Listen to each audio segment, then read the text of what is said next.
What does fashion mean to you? My life.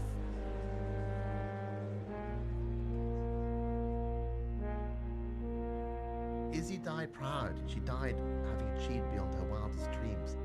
The fact that Izzy went was a huge blow to so many people, including Alexander. A huge blow.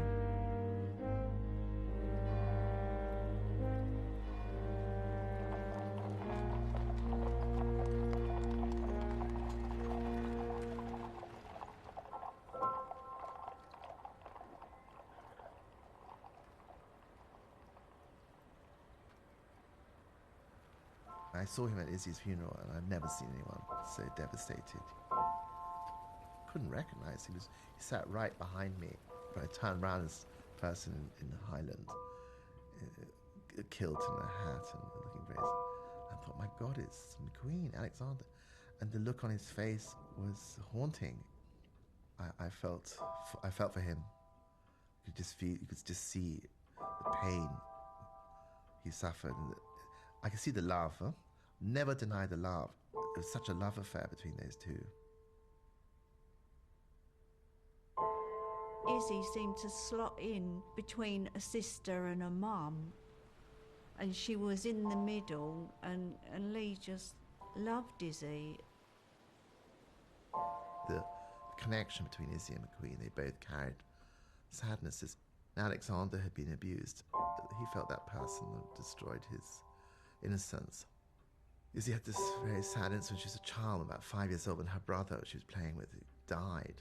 Not Izzy's fault, but she always felt responsible for him and carried that guilt. There was a destructive side and destructive issues which she could never resolve entirely, and they would blow up, which became more and more serious. I don't take drugs, but I take medication. I mean, sometimes I have to take a pill just to keep me calm. The pathway to her self-destruction was clear. Izzy perhaps was thinking she didn't want to go on forever. She couldn't reinvent herself as an old woman, because fashion was all about youth. Discovering people is a big thing. It's like being a mother. And the milk's dried up. Izzy was planning her death. So she wanted to say goodbye to McQueen. And she organised a weekend. She'd gone to a lot of trouble with a very lovely menu. And Alexander was exhausted, and he turned up and just stayed in his room. Whatever she needed, he wasn't able to give it himself. But they did see each other. Yeah, there was a farewell between them. Big hug and kiss, and see you in the next world. The thing is, when you're ill, you don't know, you're very alone. And Izzy had cancer at the end, ovarian cancer. It was terminal, who knows. Izzy certainly wouldn't have been interested in chemotherapy. The last thing Izzy said to me, do you remember, Deb, when I was a ray of sunshine? And I said, Izzy, you'll always be a ray of sunshine. McQueen is calling his show La Dame Bleue. He's dedicating this show to his late great friend and mentor, Isabella Blow. You could see her in the clothes, you could smell the perfume of her around, and you could see her children, in a way, in backstage, Alexander and Philip going crazy together. What bonded them was Izzy. Isabella single-handedly invented Alexander and myself from nowhere, with such conviction that we will never experience again. Her belief in you made you be the person you are.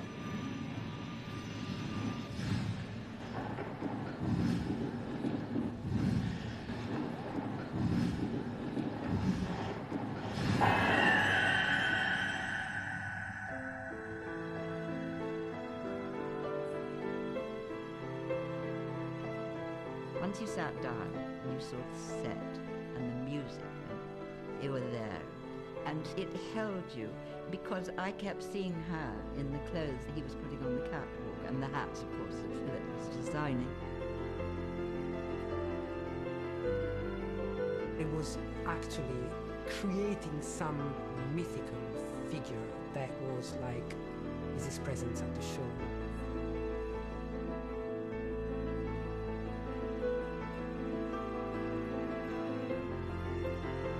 So emotional, just couldn't stop crying. He's bent him double. And grief is grief. You have to get through it.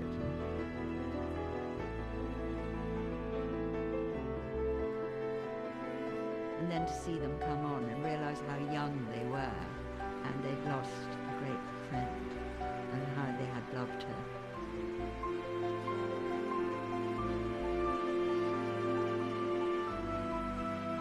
I think it had a big effect on Lee. After Izzy passed away, he was in a really dark place. Anger with myself, anger with the world. I won't go anywhere else. Trying to stop me, but it won't. Everything can't reverse in this dark. We were watching TV in the evening, and Lee McQueen opened the news that day with the Horn of Plenty show. And my father was sitting there, and he's like, Sebastian, come over. I think it's your crazy friend's fashion on TV. And when my father saw the collection, and it's like, I think your friend is gone really mad. And I think with the Horn of Plenty, that really reflects the fashion world today. A pile of crap.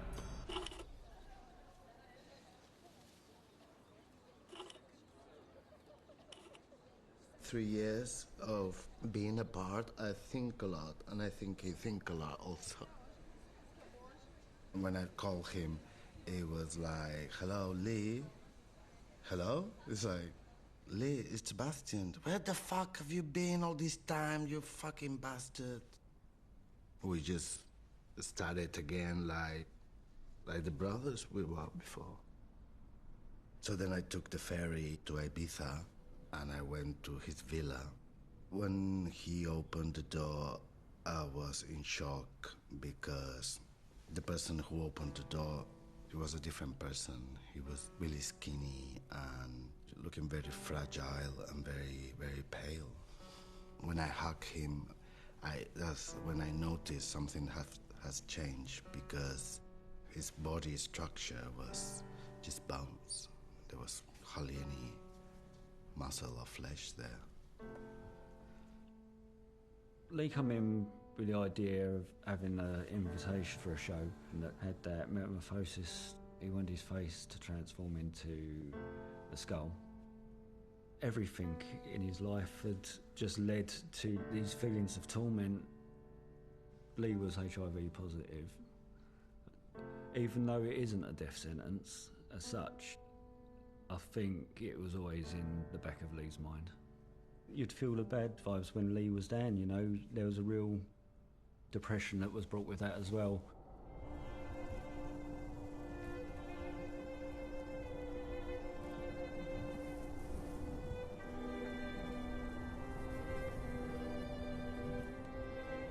I think the trouble is with Lee, after a show, when you've done that build-up and you've worked hard, and you could see there was a little bit of a damp. And then on to the next show again. Yeah, it was just show after show. I don't know how Lee did it.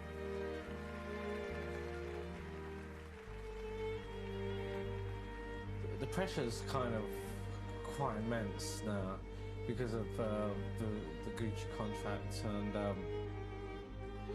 you know, I do the men's now, and now I also do McHugh.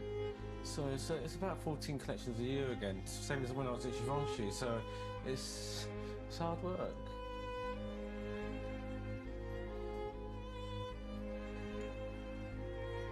I think he would have liked the idea of moving away and just leaving everything behind.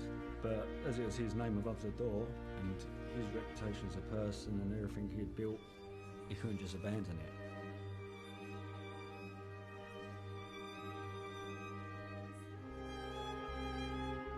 If I ever get that old and I'm still around and I leave my company, I just burn the place down. There's no one work there. Really? So you never let someone carry on the McQueen tradition or the McQueen brand if you weren't actively involved?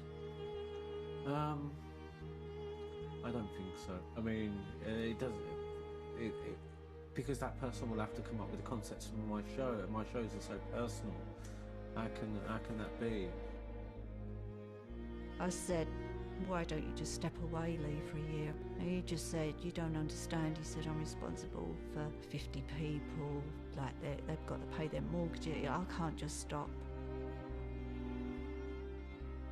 I was always thinking, there's so much sadness in him, and that was sad, you know, because he was this successful, flamboyant being who actually was so lonely deep inside. You can be really lonely, and I think you know, I think there's more to life than fashion, and I don't want to be stuck in that bubble of this is what I do, because it's nice because you see everyone in the office, they go home and they can shut off. But I'm still like that Alexander McQueen after I shut the door. Do you know what I mean? I've got to go home with myself. So, you know, if you've had a bad day, you've only got myself to answer to. So.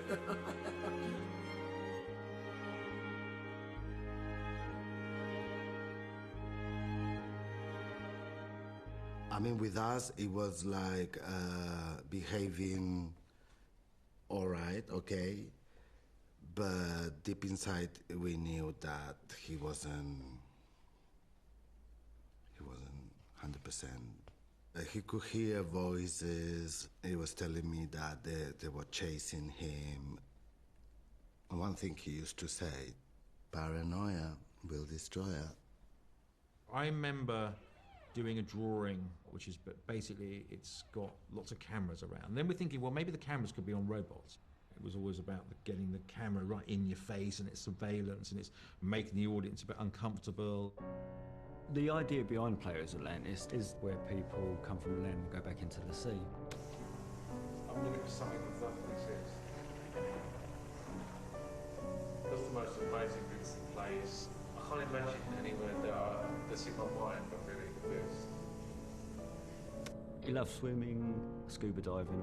He loved that feeling of just being in a different world underwater. You know, just away from everything. Almost like you're back in the womb, floating, you know, and that kind of serenity you'd get through that. Plato's Atlantis was kind of like starting in his head with all the digital printing and all the experimenting, pattern cutting, and the robots were there again. He said to me, I designed my last collection, Sebastian. And he told me I had enough with all this. I'm gonna kill myself. And what do you mean? What do you mean you're gonna kill yourself? It's like, yeah, it's like I am fed up, I had it with this, I just wanna put this an end.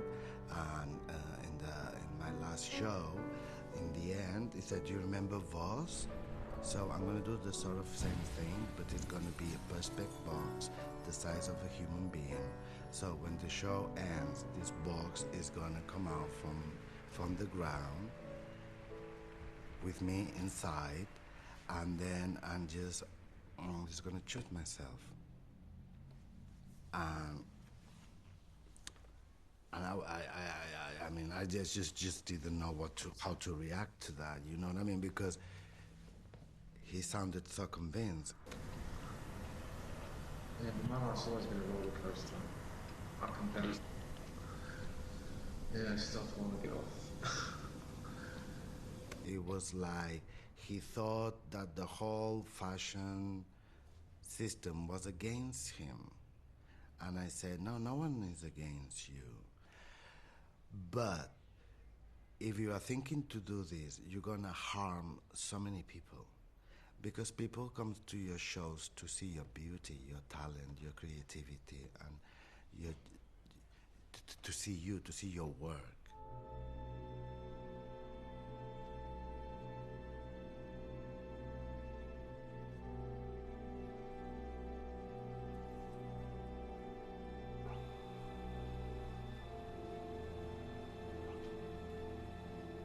He was like a movie director. We had to be like aliens, and he told us this. He said, listen, you have to have this face strong, you know, you have to be powerful. With this show, he kind of throw a bomb on us. Okay, this is the finish. Everything is finished. We are reborn. We're starting new chapter, new planet. I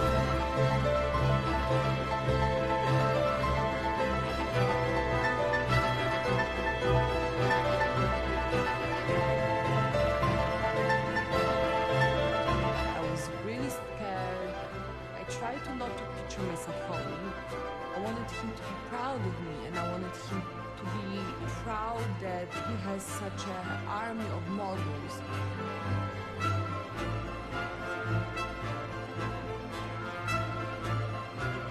Endless print designs.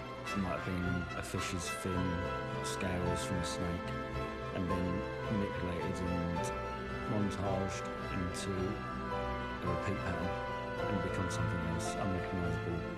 This was the turn of the digital age coming into fashion.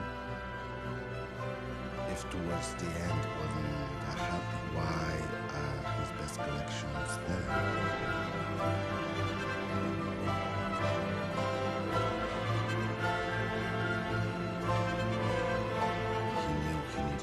Something revolutionary. And I think Plato's Atlantis it is, I'm sorry.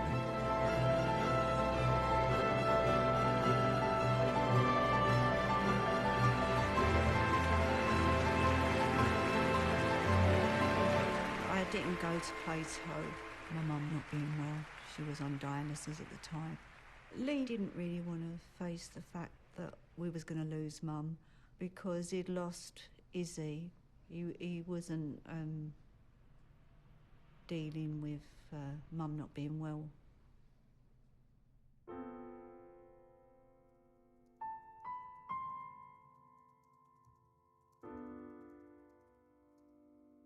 After my grandmother Joyce had passed away,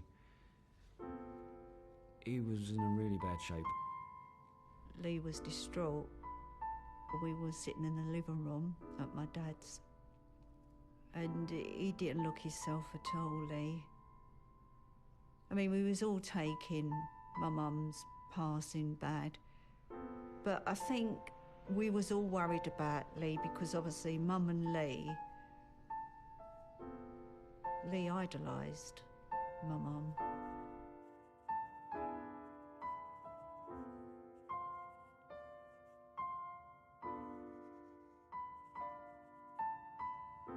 The last job he gave me to do was designing the gravestone. He liked the idea that I had the wings wrapping around the gravestone to kind of embrace my grandmother Joyce. Originally I had the hands which were facing down on top of the gravestone, but the hands for him facing down was holding them down. He wanted them uplifted, so he turned the hands upwards. I called Lee and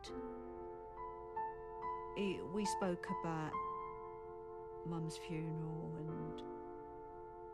and that was the last conversation. I seem sad at times about my work and my life. It's sad, but I'm not bitter because I'm grateful for everything that's happened in my life. But I know when the time is to give it up. The night I was in bed, I was reading, and I felt something touch my head. Very softly and very gently touch my head, and I said to myself, who's here? Who are you? You know, I knew someone had passed and was saying goodbye.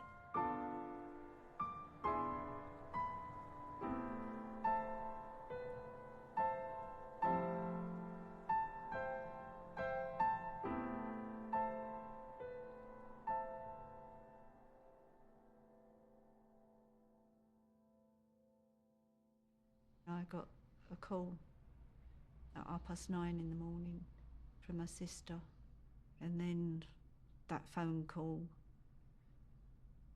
just changed everything. I just really couldn't believe what I was hearing because it just seemed so surreal in that moment. Just the vision in my mind of Lee being sort of all alone and doing that as well was playing through my mind, you know, and it's quite... it's not the nicest way to go, you know, suicide alone, hanging. It's just don't want to think really what was going through his mind, how lonely he must have been as well doing it.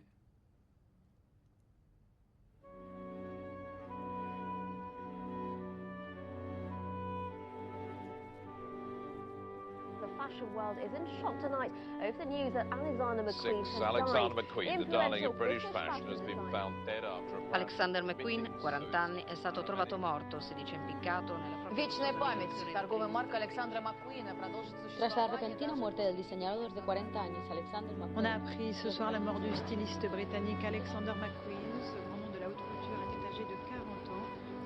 He used to say that a lot. One day, I'm gonna come home inside the body bag. And that day when the news opened again that day, him leaving his house inside a body bag.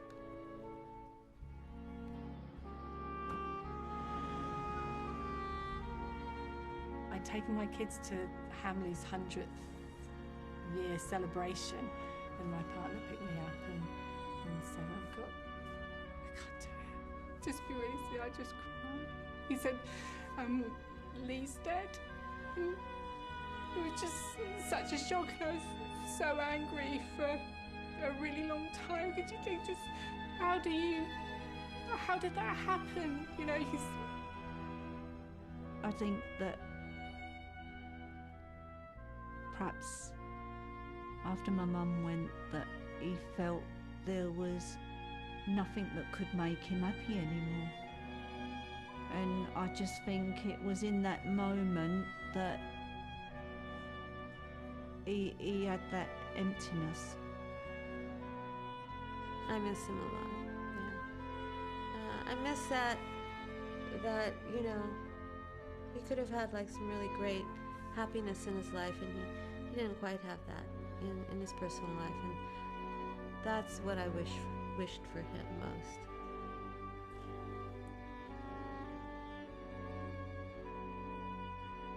I'm so happy I got to meet him and to share part of my life with his story and everything. But I missed him.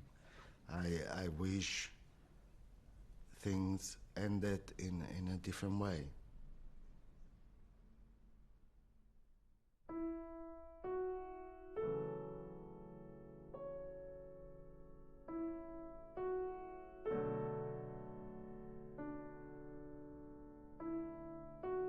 He just wanted to make really beautiful things, and he was sculpted in clothing. He was a sculptor, really, I think. And that's where that silhouette came from. His clothes made me feel that you could be feminine, but at the same time, you know, don't fuck with me. I'm a bitch. Things I remember best is seeing him working. It was magical. For me, it was like a magician. One outfit would just be insane, and then the next one would just be genius. Nobody could create emotions in a show like Lee McQueen did. Fashion for Link was a way of just communicating a whole world, and he wanted to take himself out of the picture and just for people just to focus on this art that he's creating. Raucous, bolshy, incredibly funny, incredibly driven. Not only did he have a singular vision, but he was a very singular individual. And his strength of personality was quite phenomenal. You just don't see many people like that. They don't come up very often.